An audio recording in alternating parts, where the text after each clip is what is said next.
Kanji Yakutani is a complete loner who devotes himself to the field of medicine. On the flip side, he is an amazing doctor who has conducted various research and experiments to create cures for several diseases. You may be thinking why he goes so hard on inventing new medicines, and this is because he lost his little sister to a tumor because of unsuccessful treatment.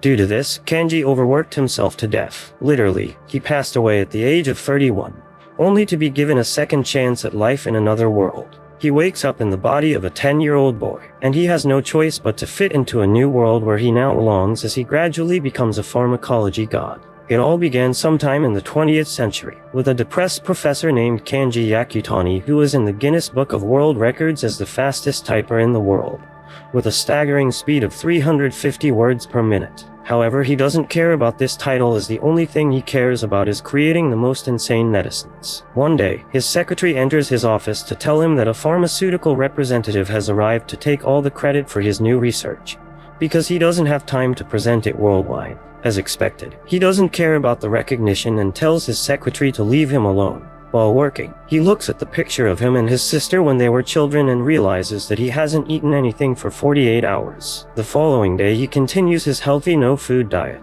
but his body can no longer keep up with the extreme hunger, so he finally decides to eat something. While eating, he reminisces on losing his little sister because the medicine they gave her didn't work. Ever since then, he became the dirty, depressed person he was, and fully devoted himself to discovering new medicines so no other kids like his sister would die at a very young age. However, too much of anything is dangerous, especially for us fragile human beings, and so after creating his latest medicine, Kanji falls asleep, and Sleep Kun takes the initiative to isekai him to another world because there's no way Truck Kun can get him in the office. Hours later, he wakes up in the body of a noble young boy, with his waifu material pink-haired maid. After coming to his senses, he opened the windows and was extremely shocked to realize that he's in a completely different world. When he finally calms down, his familiar called Charlotte informs him that his name is Master Pharma, full name Pharma de Medicis. Kanji is intelligent enough to conclude that he probably died due to overworking, and now his soul has been reincarnated in the body of Pharma. Shortly after, Charlotte brings him some warm water to clean his body. However, she becomes flustered upon noticing a mark on his body, as it looks like the holy mark of Panictheos, the god of medicine. Charlotte drops to her knees, preparing to accept her blessing from his holiness. All the while, he's explaining that it's just a burn that forms when lightning passes through the skin.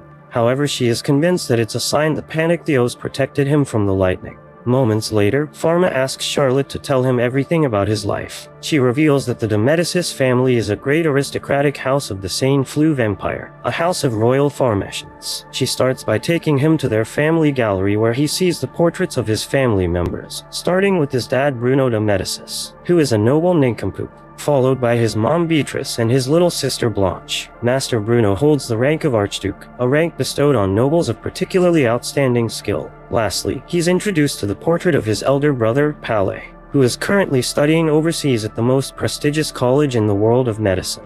He wants to increase his plot count while discovering how medicine can trigger plot development among humans, because he is a noble man of culture. Charlotte further reveals that the master has great expectations for him and Palais, not just as Pharmacians, but also as practitioners of divine arts, miraculous feats that must assuredly be called works of the gods. Unfortunately, Pharma cannot remember anything about it, which worries Charlotte to a whole new level, because the ability to use divine arts is the mark of nobility. She panics because he could do this so easily before, and realizing that he's in great trouble, Pharma tries remembering the molecular composition of water under chemistry. 2 hydrogen atoms and 1 oxygen atom. Seconds later, his scar lights up, and to his surprise, he produces water out of thin air. However, he has no idea how to control it, so he throws it out the window, only to find out that he completely soaks Charlotte. Anyhow, she says the water feels amazing, and he watered the herbs in the garden for her. Charlotte goes to get changed, and Pharma begins experimenting with his abilities. He discovers that his left hand has a substance creation ability and his right hand has the power to eliminate it,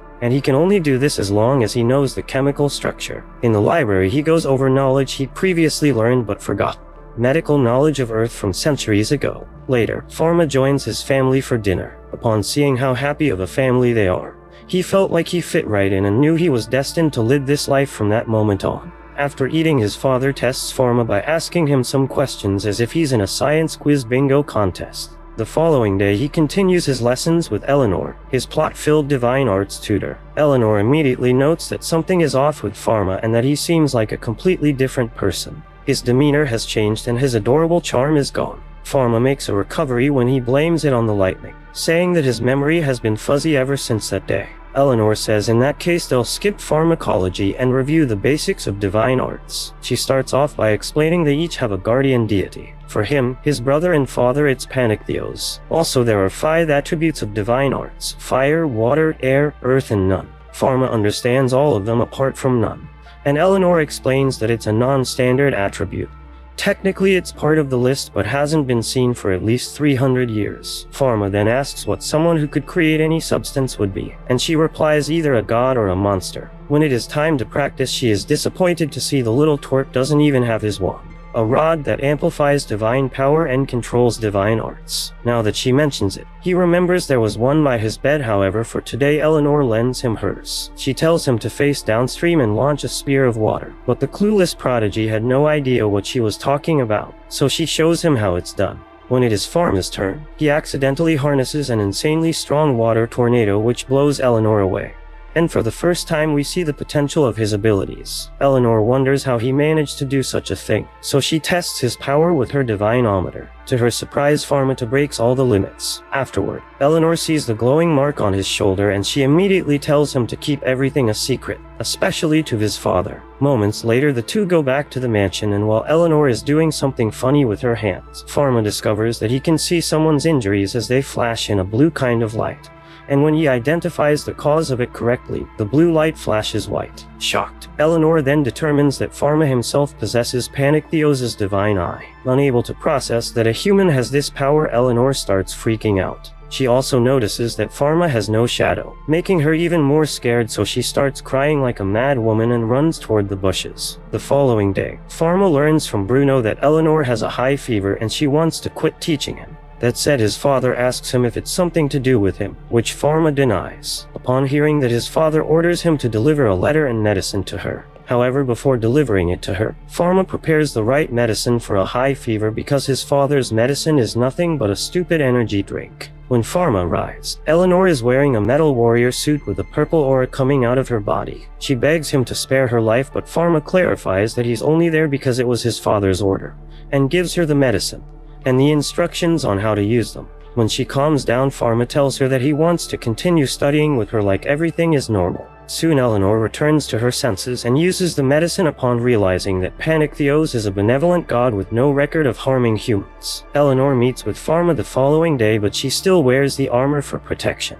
Nonetheless, Eleanor tells him that she will continue working as his tutor, further explaining that if he cannot control this power he might bring destruction to the Empire, so she has to make him responsible. After that, she thanks Pharma for the medicine, and the two begin their training. With his tutor's help, he successfully created huge waves, heavy rain, and a gigantic iceberg.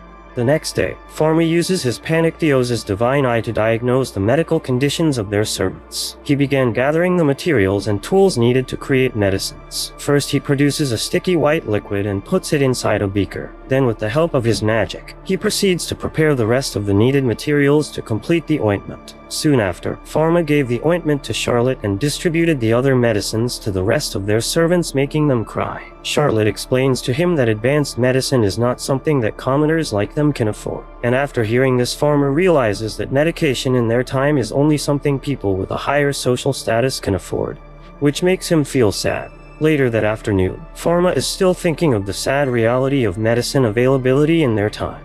He tells Charlotte that he will do his best to make medicine available to all, regardless of social status, making her servant feel genuinely happy. The following morning, Pharma joins his family for breakfast, but he immediately notices that Blanche is not around. Suddenly, his father informs him that his little sister has been infected by chickenpox and he cannot see her for 3 weeks. When his father left, Pharma used his magic to create the medicine for chickenpox. He then sneaks into Blanche's room, who expresses to her brother how disgusted she is with herself, as she has bumps all over her body. She even tells him that their father will be upset if he knows about it. That being said, Pharma tells her to keep it a secret. Meanwhile, when Pharma tells her to take in the medicine that he prepared to cure her disease, Blanche starts expressing his refusal to take it because he claims that it is very bitter. Pharma puts the medicine inside a macaroon so Blanche won't taste its bitterness. Blanche asks his brother if it's okay to proceed and Pharma confirms it. However, he warns her that there are some medicines that cannot be taken using the same process, so she should always ask him first. When Blanche tells him that the medicine for her disease is not yet discovered, Pharma lies and tells her that he saw it in a book.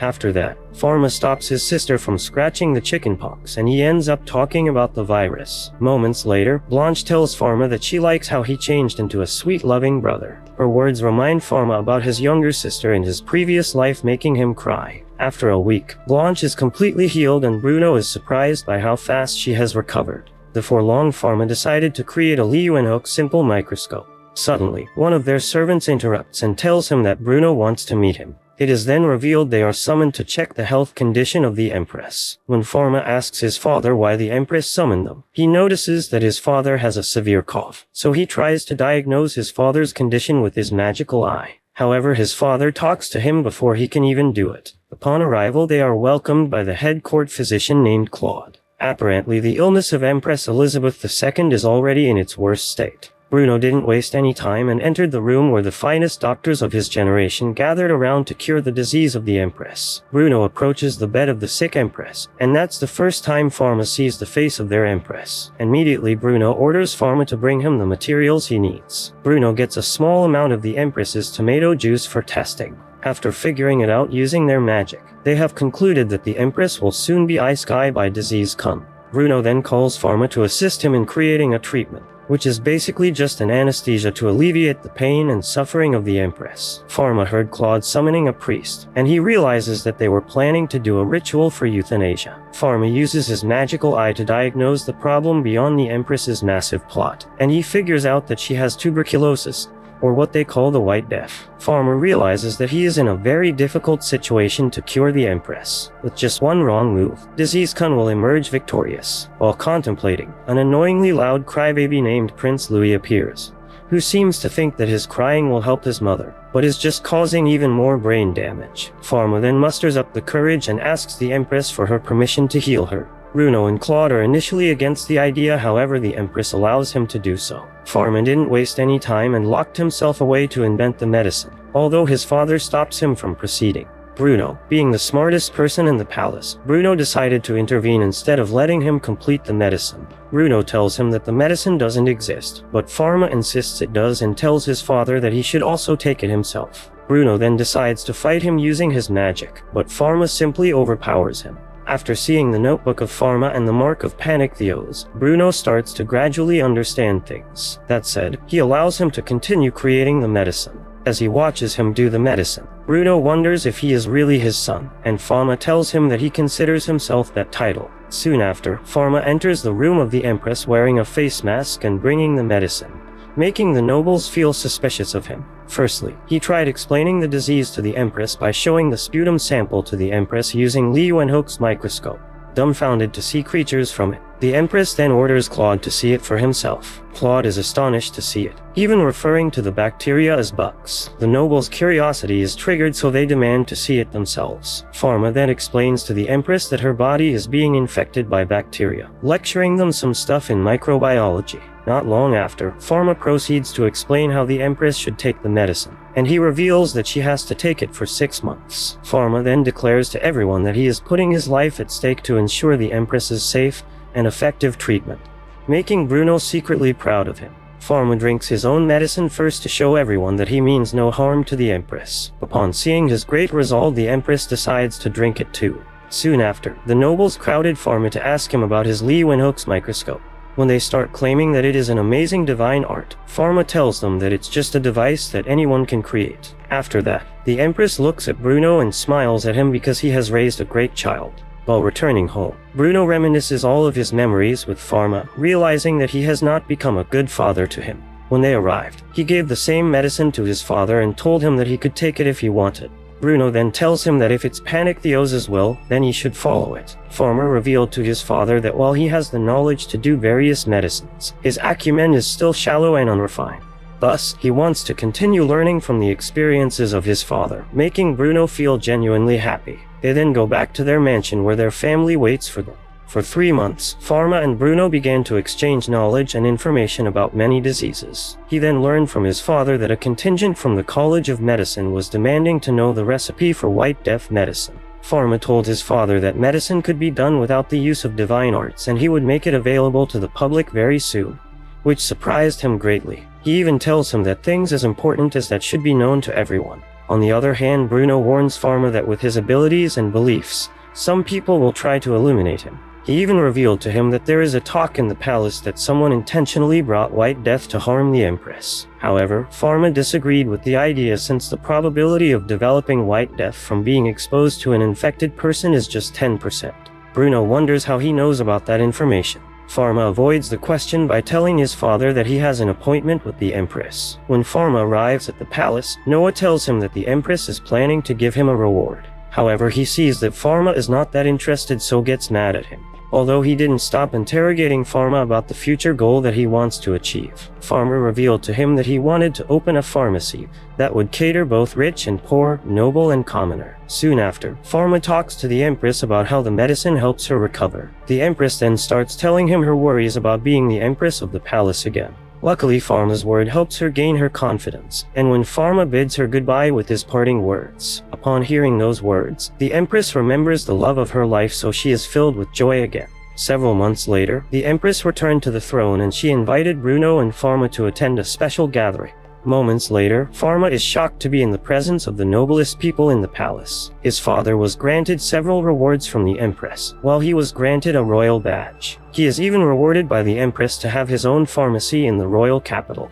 The very next day, several professional craftsmen arrive to help him construct his pharmacy. Soon after, Eleanor arrives to help him decide immediately, and Pharma draws the design that he wants for his pharmacy. During the construction, the project head asks him what name he wants to give the building. Pharma suggested the name Parallel World Pharmacy, and just like that, the head asked the sign maker to craft it for the pharmacy. The next day, while Eleanor and Pharma are having their conversation, Veron arrives. He introduces himself as the head of the Sane Flu Pharmaceutist Guild, and Pharma does the same thing. Realizing that his competitor is just a child, he starts intimidating him by insulting the credibility of his pharmacy. As they continue their conversation, Pharma reveals to Veron that he plans to offer the best medicines at the cheapest prices. Veron then starts lashing out his anger about Pharma's concept of low prices. Luckily, Eleanor is there to silence Veron, and with her deadly glare, Veron leaves immediately. Moments later, the preparations inside the pharmacy are already done. However, Pharma is left with another problem,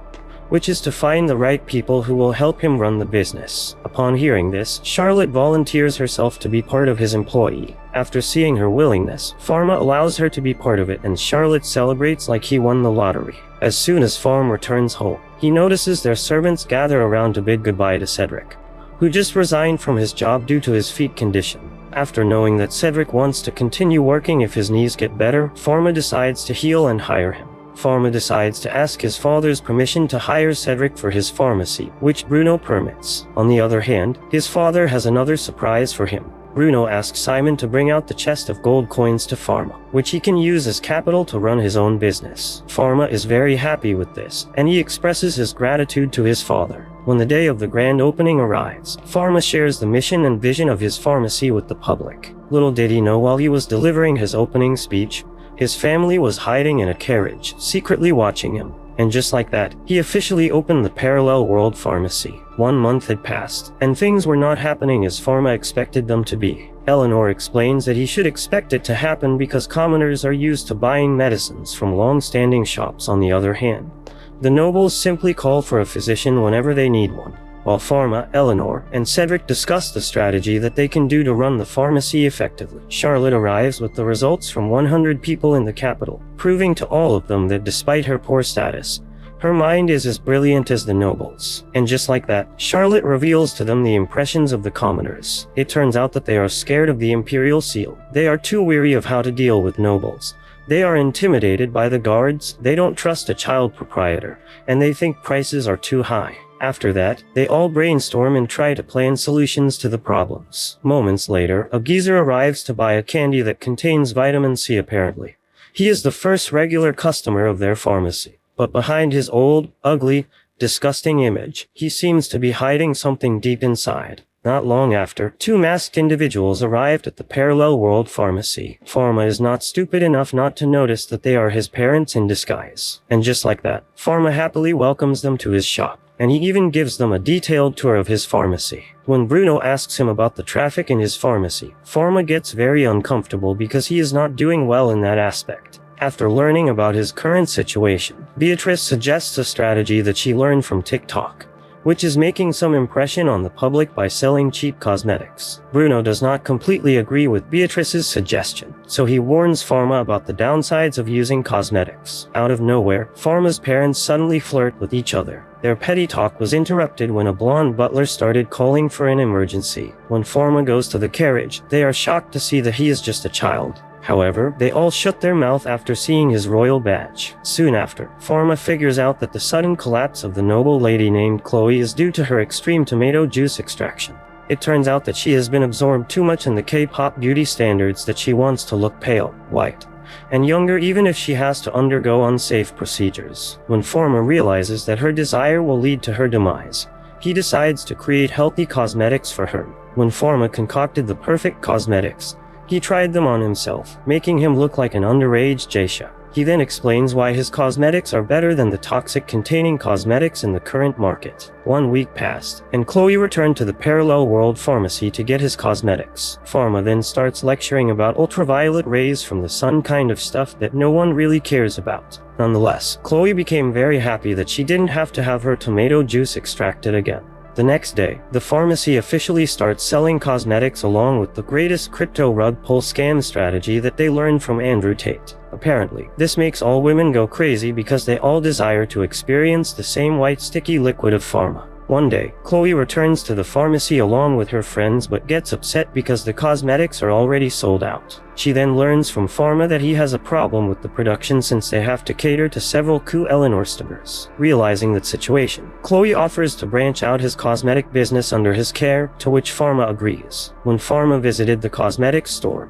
he saw one of the hottest women in town, who happened to be Chloe's manpower in running the business. Meanwhile, after Charlotte conducted her most recent survey, they found out that all the negative impressions about Parallel World Pharmacy and its business owner had completely changed. That said, Pharma is congratulated by all of his employees. The next day, Pharma meets the Empress to present to him his beauty products. However, the news has already reached the Empress beforehand, so she activates her female reasoning and becomes angry with him for not letting her be the first one to have it. Pharma apologizes after making the Empress feel upset about his action. So in order to compensate for his shortcomings, Pharma brought her his newest beauty product, the medicinal lip gloss. The Empress uses it and she is surprised at how good her lips look afterward.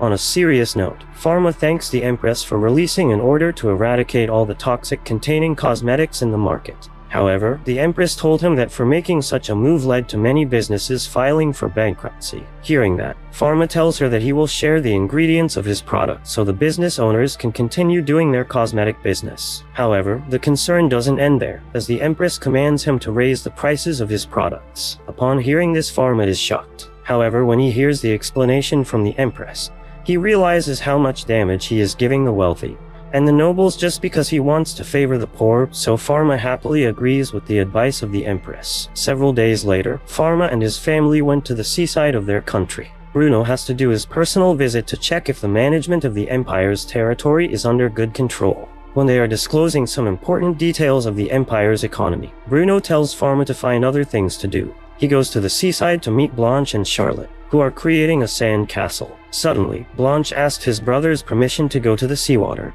and have a taste of its salty water because she had enough of his brother's salty body liquid. Sorry, I meant the seawater is salty. Pharma doesn't like the idea, but Blanche and Charlotte activate their cute anime charm to get his approval. Pharma is left with no choice but to allow them, and he just decides to enjoy the sea breeze with Eleanor, who is very much ready to share the taste of her peach mango pie. She tried using her body, which made Pharma get all flustered until his attention was shifted to Blanche, and he remembered his baby sister in his past life. It turns out that they made a promise to enjoy the sea together, but disease ended the Sweet Home Alabama song when it claimed his sister's life. Pharma is confident that he will not experience the same thing again.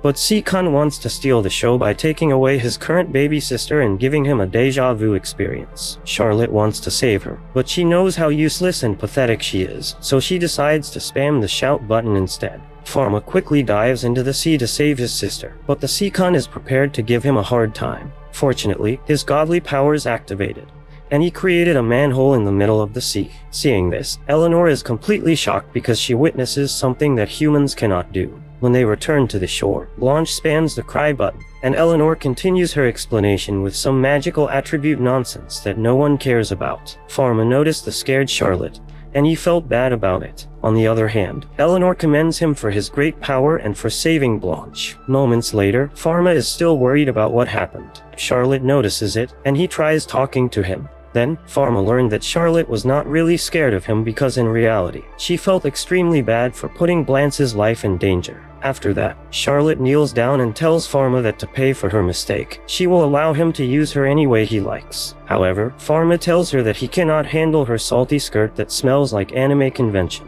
Elsewhere, the holy priests are gossiping about the kid with no shadow who created a manhole in the sea. Apparently, some people have witnessed it and they reported it to them. The holy priest declares to destroy Pharma at all costs, believing that he is a threat. The next day, the pharmacy operates again and is expected. The customer's queue is longer than your last relationship. Pharma notices that the number of his customers is increasing exponentially compared to the subscribers of this channel. So to prove Pharma wrong, don't forget to subscribe. On the other hand, Pharma notices some suspicious guys wearing hooded robes inside his pharmacy, and he asks them what they want. However, they gave a deadly glare on Pharma and immediately left after giving him a deadly glare. When they took their coffee break, Pharma told them about his encounter with the hooded robe guys, which left them all wondering what exactly they needed from Pharma. Moreover, Eleanor told them that their outfit looked similar to ones from the Holy Kingdom. The next morning, an unknown person sent a riderless horse carriage to hit the parallel world pharmacy. The evil plan succeeds, and the first floor of Pharma's pharmacy is destroyed.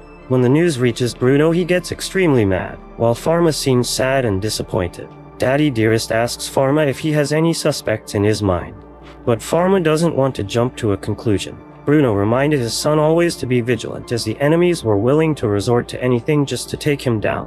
When Pharma arrives at his destroyed pharmacy, he sees that Cedric is starting to fix the matter. He then shows to Pharma how much damage the pharmacy had taken from the attackers. Cedric also uses his purification spell to remove the unpleasant smell from the animal poop brought by the carriage. Fortunately, Pharma's laboratory is left untouched. When they finish talking about the medicine distribution scheduled that day, the old geezer arrived with his pack of metal-aged daddies to help with the construction of the destroyed pharmacy. Pharma is delighted with the amount of people who came to help him restore his pharmacy. That said, Pharma can't say anything but express his gratitude toward them. All of a sudden, a distressed lady arrives and tells Pharma that she needs his help because his father has lost consciousness. The crowd allows him to do what he needs to do, and Pharma immediately leaves with the lady not to waste any more time. While they are riding the horse, the lady tells him that she wants to ride something else, but Pharma tells her that they only have one horse. Not long after, Pharma reaches the hill that the girl told him. Shockingly, the girl suddenly disappears, and there is no unconscious old man in the area.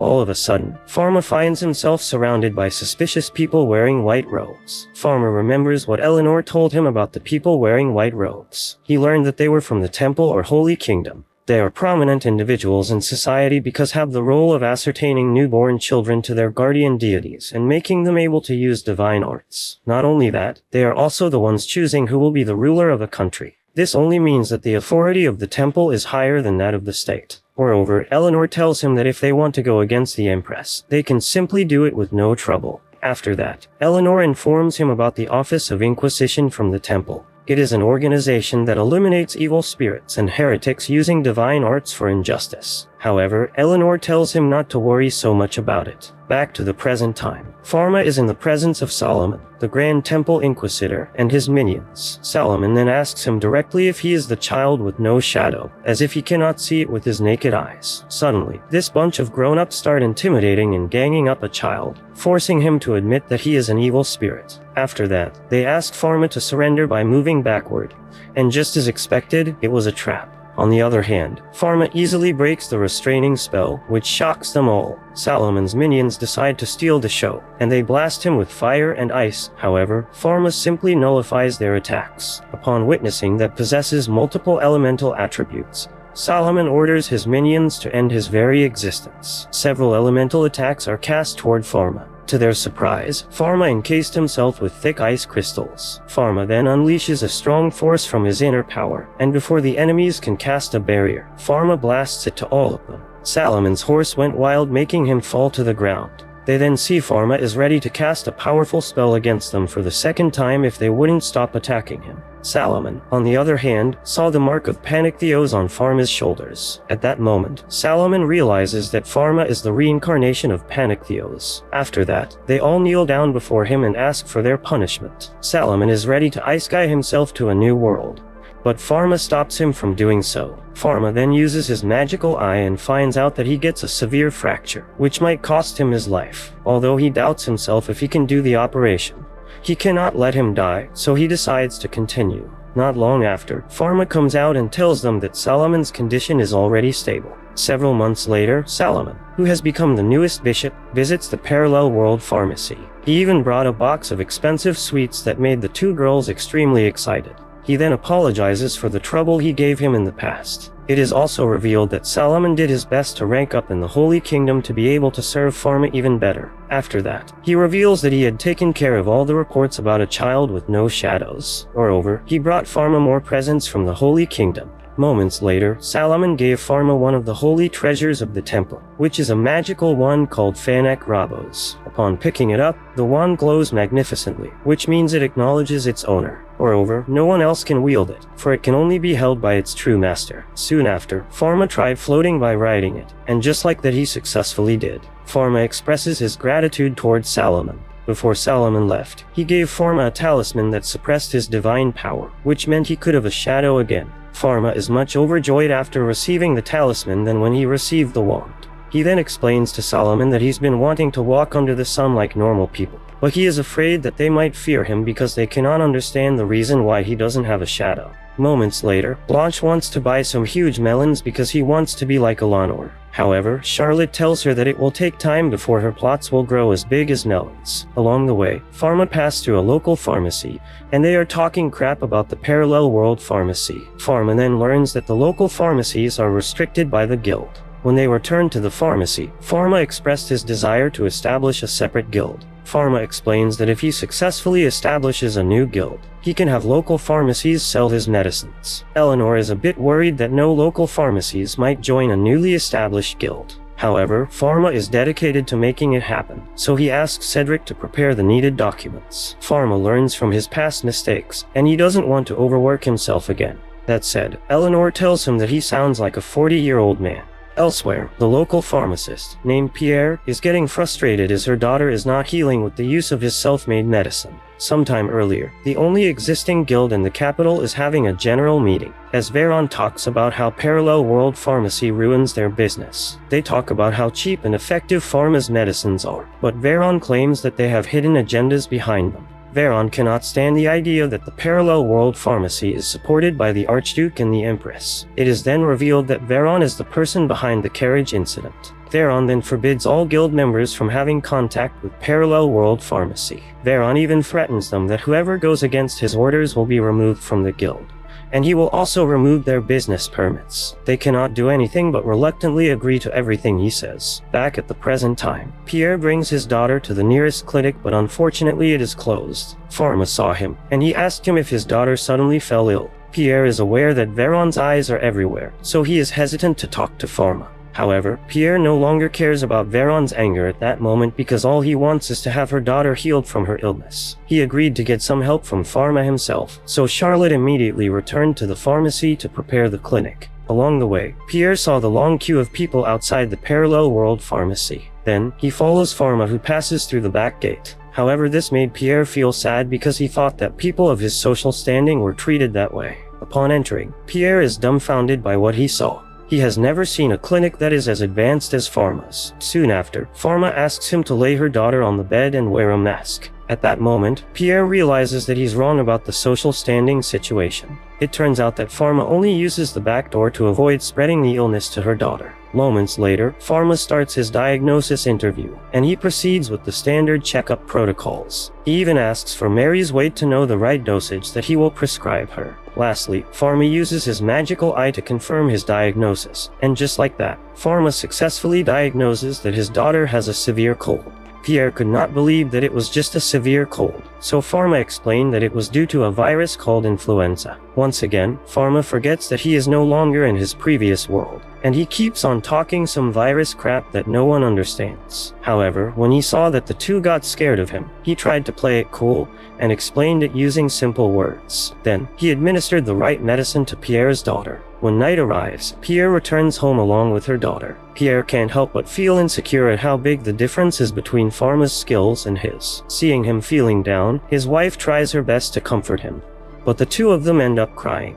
The next day, another meeting at the guild was held. Theron lashes out his anger about the way the nobles and aristocrats treat commoners as livestock for tax revenues. On the other hand, Pierre chooses to stand for the truth, which triggers the anger of Theron. Later that day, Pierre is seen crying outside his pharmacy. Pharma then noticed the destroyed pharmacy and felt extremely bad about it. Not long after, he saw the devastated Pierre, so he approached him to ask him what exactly happened to him. Pharma immediately realizes that Pierre is a pharmacist like him. With so much sadness, Pierre explains to him that after he told the guild the truth about Pharma's pharmacy, they took all of his merchandise and even his business permit. Hearing that, Pharma felt extremely sorry for him. He even revealed that with his business being banned at the guild, he can no longer do any business. He even added that the only choice for him is to migrate to another country and start from scratch because he cannot give up being a pharmacist. Pharma then asks him if he can do business again if he will another guild, which Pierre confirms. Pharma revealed that he had just recently received an order from the Empress allowing him to build and establish his own guild. And just like that, Pharma offers another chance for Pierre to do what he loves, making him cry like a baby. Later on, his most awaited day arrives, and he cannot believe his eyes after seeing a huge crowd waiting for the reopening of his shop. With tears of joy, Pierre welcomes them to his shop. A long time ago, a long-haired man was punished by the temple. Then, a young Bruno is seen talking to a weird man named Camus, who has conducted gruesome experiments because he has a weird obsession with death. Suddenly, Bruno wakes up from that bad dream and remembers his former colleague. The next morning, the de Medicis family shared breakfast, and Pharma noticed that his father seemed to have enough sleep. Suddenly, their family butler arrived to give Bruno a letter from Palais, his eldest son. According to his letter, his home visit might be delayed. Then Beatrice, Blanche, and Charlotte deliver some petty talks that are not really important, just like how useless their faces are. Soon after, Bruno tells Pharma to come to his office afterward. Bruno then informs him that the month-long large-scale wholesale event in the country will happen soon. Bruno tells him that during these times, merchants from all over the world will gather at the Imperial City. After that, he tells Pharma that they should be cautious about it because, according to the letter from Palais, a strange epidemic happened on Pant Island, and roughly 1,000 colonists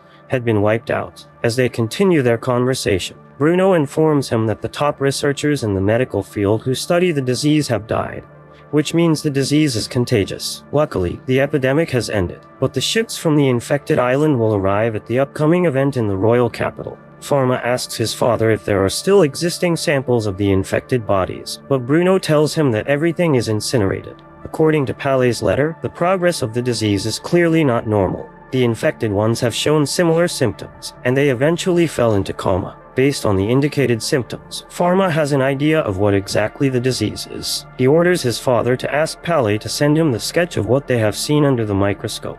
Meanwhile, the royal court discusses how the empire prospers even more with the help of Pharma. The Empress plans to reward Pharma for his efforts. However, he is too young to receive the rewards that she wants to give him. As they continue to their second agenda, it is revealed in the Empress's thoughts that she believes Pharma is possessed by a supreme being. Later on, Eleanor finds Pharma looking extremely worried, which she finds very odd. It turns out that he has been deeply worried about the pandemic that might fall in their country. Suddenly, Charlotte enters the lab, and she gives Pharma a message from Palais. Apparently, it is the sketch that he requested earlier. Upon confirming, Pharma felt extreme fear down his spine because, unfortunately, his intuition was right. The contagious disease is no other than the most feared disease of all time. the Black Death caused by the microorganism known as Yersinia pestis. Pharma is afraid of what is about to happen because he only learned about the disease from history books, and he has not enough knowledge on how to handle it properly. Realizing the extreme tragedy that might fall the Empire, Pharma did not waste any time, and he started his preventive move. Pharma then informs his father about it, who happens to be thinking of the same thing. Pharma then recalls his knowledge about the Black Death, or the plague in his previous life, and he knows to himself that it is indeed humanity's nightmare. Soon after, Pharma informs his father that he has already ordered to set up a quarantine facility at the port, and they even sent Eleanor's student to do the inspection method. Bruno that expresses his worry about the fate that the Empire might have in the near future. However, Pharma informs him not to worry because he has developed a new medicine, which shocks Bruno greatly. Pharma explains to him about the medicine called levofloxacin, which is a great antibiotic against the bacteria that causes Black Death. He also informs his father that he has already distributed the medicine all around the royal capital. Hearing all that, Bruno felt extreme relief. Soon after, Bruno and Pharma inform the Empress about it, and she immediately issues her orders regarding it. Moments later, Pharma gave Pierre a model copy of a compound microscope, which left him in great awe. After some explanation, Pharma checks the medicines that he asked him to prepare, and he leaves, hoping that they will successfully prevent the Black Death. Meanwhile, the Empress asks for an update on their preparations for the upcoming event. They even talk about the quarantine and inspection method that runs smoothly, that they already have informed Solomon and his minions about the needed purification. Upon seeing that Pharma is still worried, Eleanor tells him that he has saved many people and he has to be confident in facing another unknown circumstance. She even assures her that he is not alone because he has people who believe in him. And just like that, they went straight to the port. Elsewhere, the true menace has started executing his evil plans. The menace walks in empty streets, and he has revealed himself to have the appearance of a rotting corpse. Apparently, he is a person who has been possessed by the evil spirits, and he is ready to continue his evil plans. As soon as they arrive at the port, Eleanor and Pharma look at the sea, and they begin to realize the number of ships that they have to inspect. With that, Pharma did not waste any time and he started the inspection method along with Eleanor. At the port, they are welcomed by their two comrades, and they give Pharma all the reports that they have gathered since the inspection started. Then, Pharma thanks the two for their efforts, and he immediately asks Eleanor to start doing their job, too. As the inspection method continues, some of the sailor merchants are too impatient to undergo the lengthy process. Despite this, Pharma and Eleanor continue doing their tasks. After the inspection, Pharma gave the head physician of the ship a prescription for vitamin C to avoid scurvy. When they move to the next ship, the sailor merchant lashes out his anger at them. Soon after, the two sailor merchants start a commotion about who will undergo inspection first. Eleanor becomes furious due to their behavior and decides to use her divine arts. However, before she could even use it, a cannon was launched at the sea near the ships. It turns out that they are the Navy team from the Empire, and what shocks Pharma is that their captain is no other than their regular customer, Gene, the old geezer. Gene warns them that he will sink their ship if they are not willing to cooperate and follow the order from the Empire. And just like that, the tension subsides, and Pharma continues their tasks. Soon after, they meet with the old geezer to thank him for his intervention. While they are expressing their worries and fear about the disease, Adam arrives to inform Pharma about the incident in the nearby fishing village. Apparently, there are some ships that don't want to undergo the inspection process, and they use the village as a secret gateway. Moreover, there are people in the area who are experiencing symptoms of the feared disease. That said, Pharma immediately decided to check the village to see what was happening. Before leaving, Pharma boosts Eleanor's confidence because she has to continue the inspection even if he is not around. Pharma uses his wand to fly to the infected fishing village quickly. Along the way, the wand acts on its own accord and quickly brings Pharma to his destination.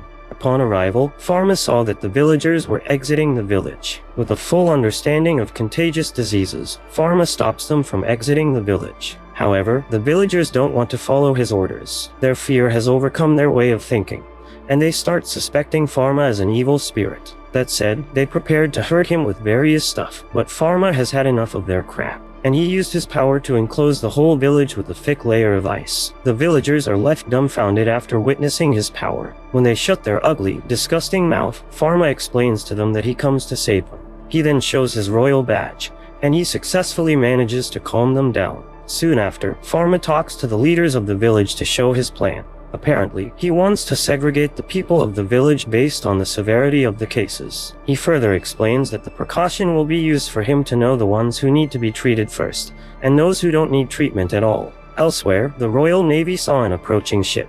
One of his crew members tells him that the ship is not responding to their signals. Then, he suspected that it could be the renegade ship that they had been looking for, which the old geezer confirmed. He then reads the flag signals of the ship that state they are experiencing an emergency, and they need medical help. Jean then orders the fleet to draw closer to the ship, so they immediately surround it. After checking it, they found that all of the people that boarded it were dead. Jean knows the danger that the ship can bring, so he orders any of his men to go to the infected ship.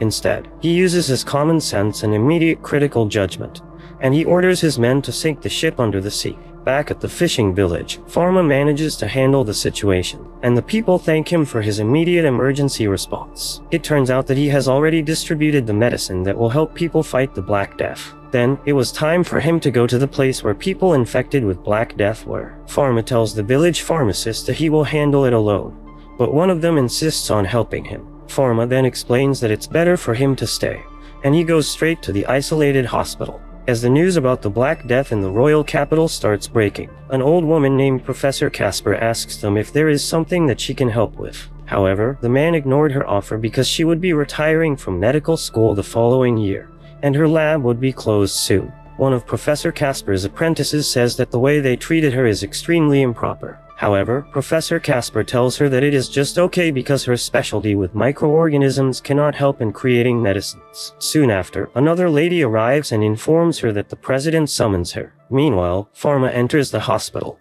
and when he opens the door to the intensive care unit, he sees some guys with weird bird masks managing the situation. One of them quickly tells him that a mere child like him should not enter that place. However, one of them recognizes him and tells them that he is the reincarnation of Panictheos. It turns out that he is one of the commanders of Solomon, and he informs his two lackeys that he is the one he is telling them. Pharma then asks for their permission to check all the patients. Pharma knows that his experience and knowledge might not be enough, but he also knows to himself that he has to do what he can. That said, he ordered the three to administer the oral medicines. Using his magical eyes, Pharma diagnoses their disease as the Black Death. And just like that, he managed to identify that 12 patients were infected by the Black Death while the 2 patients were not. Unfortunately, one of them has already perished. Then, the 2 patients with severe colds were removed from the intensive care unit. He explains to the man with the cold that he can already go home, but for safety protocols, he needs to be quarantined first. After that, Pharma orders the 3 to look for the people who exist from the village and burn their carriage. When night arrives, Eleanor proceeds with the inspection reports for the cargo ships. One of her students tells her that she is doing well, but she tells her she is still afraid that she might have missed important details because she doesn't have special abilities like Pharma. Meanwhile, Professor Casper meets with the president of the medical school, who happens to be Bruno. Bruno informs him about the medicinal substance from a microorganism that he needs to find. After that, he shows her Pharma's report, and she figures out that they have that species subcultured in her laboratory. Elsewhere, Pharma has stabilized the epidemic in the fishing village. Then after giving his final advice to the villagers, Pharma leaves. Soon after, he catches up with the Holy Knights and interrogates them about the contents of the missing carriage. Then, they told him that the carriage containing squirrels from Pant Island was heading toward the royal capital. They even revealed that there were 24 people heading towards the capital, and 5 Holy Knights accompanied them. Upon hearing all of that, Pharma and the priests start growing suspicious about the situation. Pharma even figures out that it could be related to the White Death disease that the Empress had before. The scumbags then start bugging Pharma to give them the medicine. Although the priests were against it, Pharma still gave them the medicine. He then tells them that as a pharmacist, his role is to provide medicine to those who need it, regardless if they are allies or foes. After that, Pharma tasks the priests to turn them over to the Empire after they recover, to which they agree. Back in the Empire, Bruno reported to the Empress the incident of some ship illegally entering their country. He further explains that the intruders have successfully landed the Black Death in the fishing village, but he tells the Empress that Pharma has already stabilized the situation. Bruno also mentioned that if his calculation were right, the intruders would arrive at the royal capital the next day. This alerted the Empress, so she ordered to strengthen the inspections on every gate. Then, Bruno looks in the direction of the fishing village, worrying about his son. The next day, Charlotte starts distributing the masks to the merchants and to the citizens. On the other hand, one of Pierre's assistants sent him some specimen samples. Then, after checking, Pierre discovers that it matches Pharma's description of the microorganisms that caused the Black Death. That said, he immediately alerted his team to isolate the infected people. However, a sudden explosion occurs, and the intruders have successfully entered the royal capital. After that, the intruders released the flying squirrels around the royal capital. Soon enough, Pierre learned about the flying squirrels from his assistants. All of a sudden, he alerted everyone about the rodents that are known to be carriers of the Black Death. That said, he commands the royal guards to ring the bells of the royal capital to alert everyone. In the middle of the meeting of the nobles and aristocrats, a royal court messenger arrives to inform the empress that there are intruders that are causing havoc at the royal capital.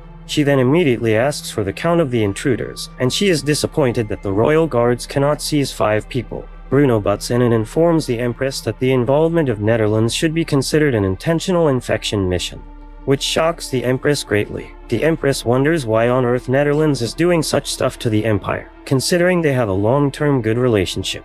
Bruno then claims that it would take special knowledge to set up that kind of scheme. When the empress asks him if he has any idea who the mastermind is, Bruno explains that he knows an exiled pharmacist who had engaged in Netherlands 3 years ago. He further explains that this person is his colleague and he is very talented in making medicines. However, he is also involved in several gruesome human life experiments and is proven to be a man remarkably lacking humanity and morality. That said, he was seized by the inquisitors, and they sealed his divine arts. Before he was expelled, he used to experiment on some epidemic diseases, suing the prisoners from the war. When the empress asks the name of the man, Bruno informs her that he is no other than Camus the Sade. As the havoc continues, the royal guards and the intruders continue to exchange blows of magical powers. The intruders easily overpowered the royal guards, and before things could get worse, Solomon arrived and easily seized the 5 intruders. Soon after, Solomon sealed their divine arts, and the havoc stopped. Meanwhile, Charlotte thinks that there might be injured people who need medicine, so she decides to get some from their pharmacy. But Cedric stops her from doing so. Soon after, Pharma finally arrives at the royal capital. He did not waste any time, and he used his eyes to see how far the virus had spread. Out of nowhere, he notices some flying stuff in midair, and when he looks closer, he figures out that they are flying squirrels. While flying around the area, Pharma saw his father walking and decided to join him. Elsewhere, the royal guards start interrogating the intruders, and they learn from them that they only did what they did because they were forced to do it by someone who is possessed by evil spirits. Bruno then arrives and confirms from the intruders that the man they are referring to is indeed Camus. Not long after that, they immediately died. Bruno understands their situation, and he asks the royal guards to give them a proper burial. Before long, the bells stop ringing and Charlotte quickly celebrates and decides to return to the parallel world pharmacy right away. After burning the bodies of the intruders, Pharma senses an ominous presence, and using his magical eye, he sees that the entity is standing on the roof of his pharmacy. Bruno quickly realizes that Pharma senses Camus, so he follows him. Meanwhile, Charlotte and Cedric return to the pharmacy. However, Camus spotted them and decided to enjoy his time for a while. Cedric smells something off, so he quickly follows Charlotte inside the pharmacy. Unfortunately, Camus's plan for them succeeded, and he fatally stabbed them both. Meanwhile, Pharma saw an ominous presence in his laboratory, so he and his father went to check it. Pharma saw Cedric and Charlotte in critical condition, so to buy some time to heal them, Bruno decided to face Camus alone. However, his attacks are proven ineffective against Camus. On the other hand, Pharma figures out that several toxins have been put inside their bodies, so he has some periodic table of elements guessing game while his father continues fighting Camus. Pharma successfully eliminates the toxins inside their bodies, but his father has completely passed out from Camus's attack. That said, Camus intended to use the chemicals in Pharma's lab to harm them, but Pharma easily eliminates them. For the first time in his new life, Pharma felt a fit of extreme anger and gave Camus a punch in the face. Camus tells him that he is just like him and he will eventually end up like him. Pharma disagrees with his evil thoughts, and he decides to use all of his power to eliminate the menace's very existence. Pharma's power creates a huge magical pillar that explodes in midair. It contains godly purification magic that eliminates the virus in the air. After that, Pharma and the rest of his team did their best to control the viral infection. And just like that, they prevented the most deadly pandemic in the world, aside from COVID. 2 months later, the Empress called for a celebration to declare the end of the Black Death pandemic. Then, as expected, the parallel world pharmacy opens again, making them all happy for it. Suddenly, the old geezer arrives, and Pharma immediately thanks him for his help at the port. Soon after, Pierre and Solomon enter the pharmacy too. Meanwhile, Eleanor praises him for his efforts, and Charlotte welcomes the customers of the parallel world pharmacy. Finally, Pharma finds genuine happiness in his new life, something that he will happily treasure for the rest of his life. And this brings the anime to an end. Don't forget to like and subscribe if you enjoy.